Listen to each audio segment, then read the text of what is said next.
this piece to my sister. I hope everyone likes it. I have a habit of staring at myself. A simple habit of letting time roll by while I pause and stare.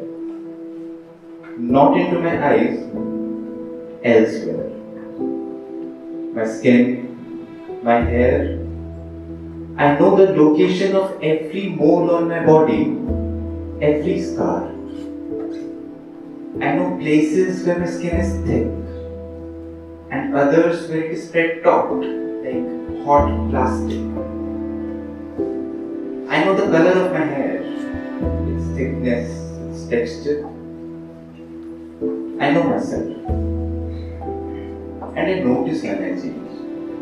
There was that one morning, for instance, when my mouth was frothing with toothpaste and I spotted a new mole on my neck, placed so perfectly that my movement stopped and trapped in the sound of the rain.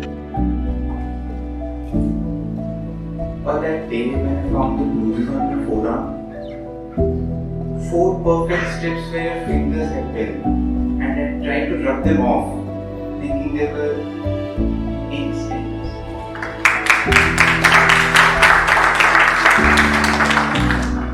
Last week, I saw something new. A misshapen burn, like a crow perched on my collarbone. It stood out, caught my attention when I undressed in front of the mirror.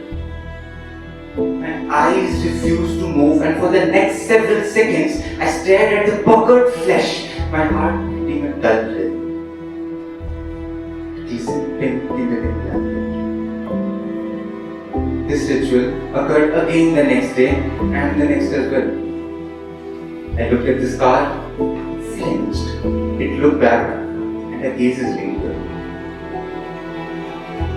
This morning, however, the scar was not the first thing that I saw in the mirror. And even when I did so, I did not flinch. It occurred to me how the scar was no longer any different from the other blemishes on my body. A mole, or perhaps a tiny fold of the skin, but nothing more than that. It had become a part of me.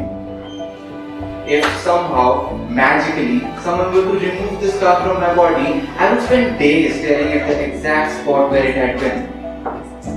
Perhaps a small part of me would even wish for it to come back.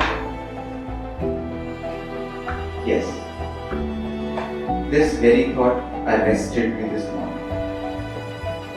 I don't wish for the scar to be gone. Not anymore. Because now, it is a part of me. Our relationship is somewhat similar.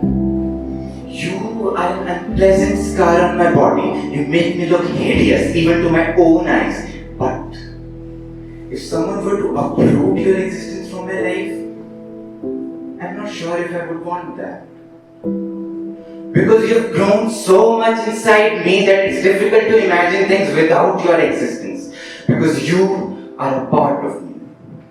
Even now, after all these years, when I think about you and the things you did, my brain splits into 2 halves. One that relives the memory, and one that merely observes, as if I'm watching a film.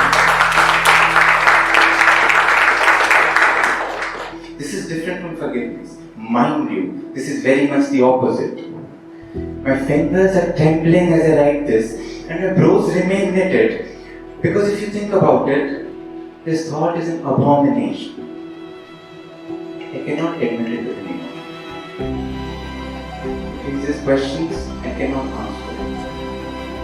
If there are layers to a person's mind, then this thought lies in my innermost one. By exposing it, I become